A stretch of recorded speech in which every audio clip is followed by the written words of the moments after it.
Yo, yo, yo, what is up? Flip Your 20 Friday, number 2. Hey, what is up? So here's the deal. Today, I'm coming to you with a question that I get asked quite a bit from, really from students and adults. And I get asked this question in a lot of different contexts. So before we get started, if this is your first time here for Flip Your 20 Friday, this is where I take questions from subscribers to my YouTube channel. So if you haven't subscribed, go ahead and subscribe. And I'll answer one question a week. And hopefully this will help you out. So here's the question that I get asked quite a bit. And again, I'm coming to you on purpose just from my workout, like little kind of probably greasy, sweaty hair. Don't care. Keeping it real because there's no fancy editing here. I'm not doing retakes. Coming to you real because we need one real person to another. We got enough stuff online. Keeping it real, keeping it honest, and it's okay if you make mistakes.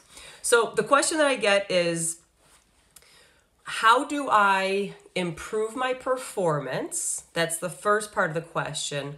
And the second part of the question is usually followed up by, especially if I'm like in a rut or I've made a big mistake, how do I kind of get back on track to keep performing well?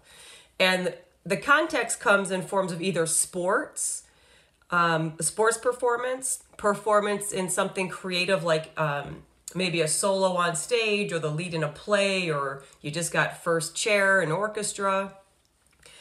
Same thing when it comes to school, for tests, for exams, whether it's trying to get into college, if you're taking the, a licensure exam to take your career to the next level.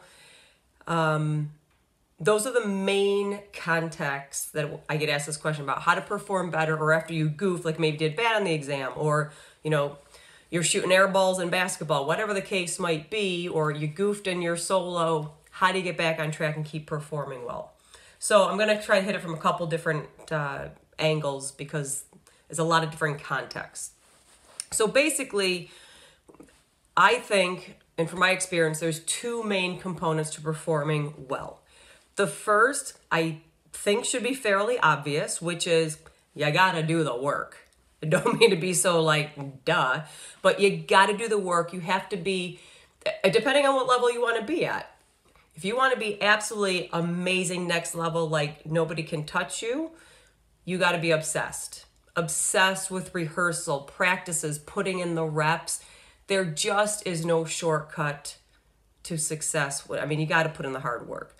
Now, I think in our day and age, we see people on social media, whether it's an athlete, a performer, a celebrity, a researcher, a whatever business person, we see them on social media. We see their highlight reel, and we think that they've always been awesome.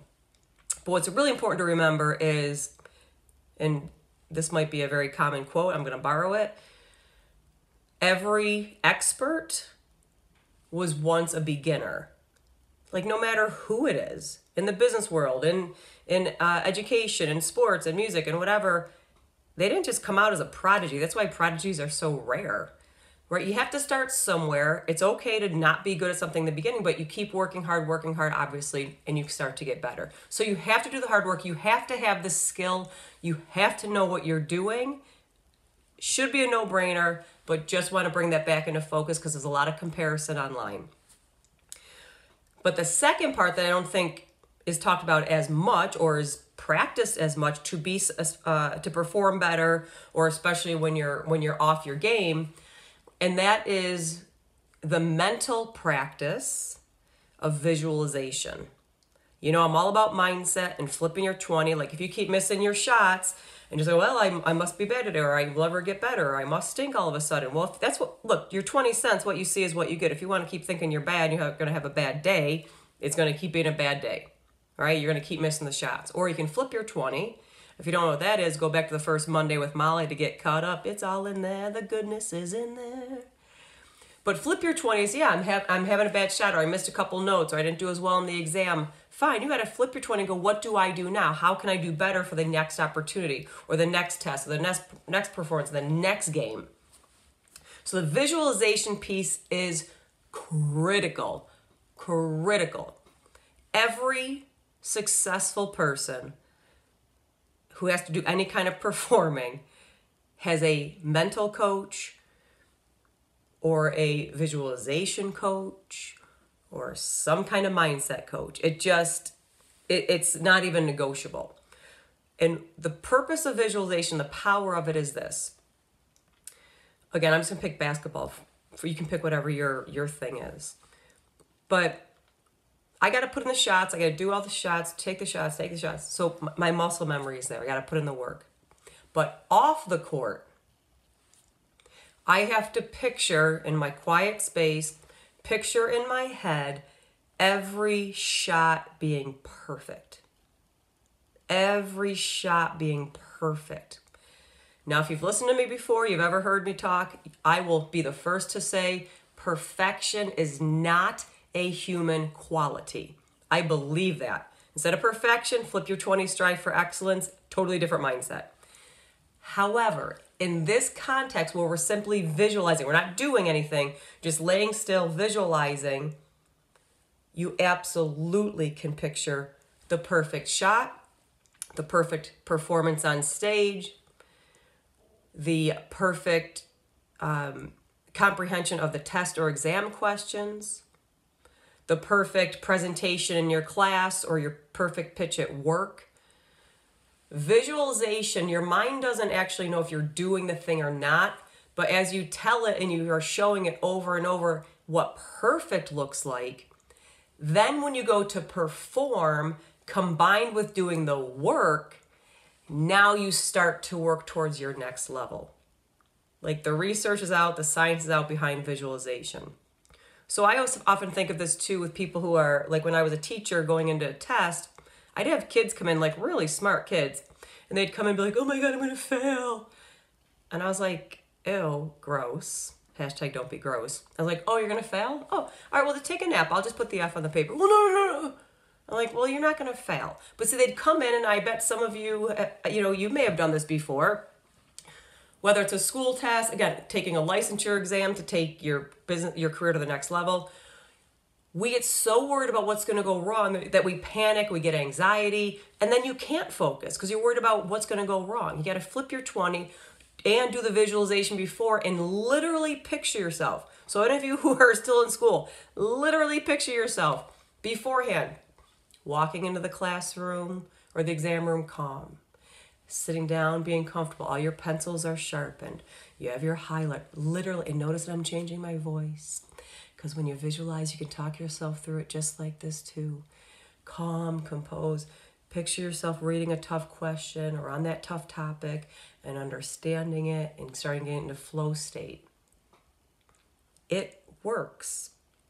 It works. Same thing before a game. You picture yourself playing perfectly. Same thing before you're solo on stage. Picture yourself doing it perfectly. When you've done the prep, you've done the actual work, you have the skill, and you combine it with the visualization, it's a game changer. I do this before every presentation I ever get. I rarely get nervous anymore because I choose to have, when I have the butterflies, and I don't call it, oh, I'm nervous, because then I know I'm gonna mess up and goof up. That doesn't serve me. But I flip my 20. Now when I get butterflies or I start to sweat a little, I go, ooh, I'm so excited. Because the body responds the same way. Dry mouth, sweaty armpits, butterflies. You can call it nervous, you can call it excitement. You get to decide what meaning you give to it. So I say, oh, I'm so excited. And then I will literally picture myself behind stage or in front of the kids or the audience when I'm being introduced. I picture what that'll sound like, what I'll feel like. I picture the jokes I'm going to tell. I picture the serious parts. I picture when they're going to laugh at the right times, when they're going to be quiet and listen, when I have them. And taking them on the journey so when they walk out, they can take action on the message to live their best life. I do visualization before every presentation. Sometimes I do it longer if I need to. Sometimes I can do it really quickly because I've been doing it long enough. But I've put in the reps. I've done a lot of presentations, but with the visualization, the message can land better, which is the whole point, is to serve the audience so they can take action on it. Having said all of that, you can do this starting today. You can visualize whatever you want. That's the beauty of what goes on in your mind and your mindset. So I would love to hear if you take this advice and you go and do it, right? You've put in the hard work. Now you're going to start to add visualization. and you put those together, share with me. I don't care if it's here in the comments, if it's you want to DM me on Instagram at flipyour20.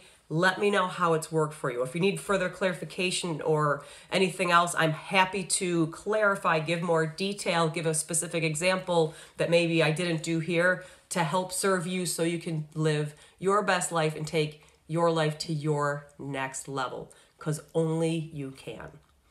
So as always, thanks for joining me. I look forward to seeing you on Monday for Monday with Molly. Again, go ahead, subscribe below if you want a question answered, anonymously or not. Comment below, DM me on Instagram at flipyour20. You can email me at info@mollykennedyspeaks.com. I got you covered. Flip your 20. Peace.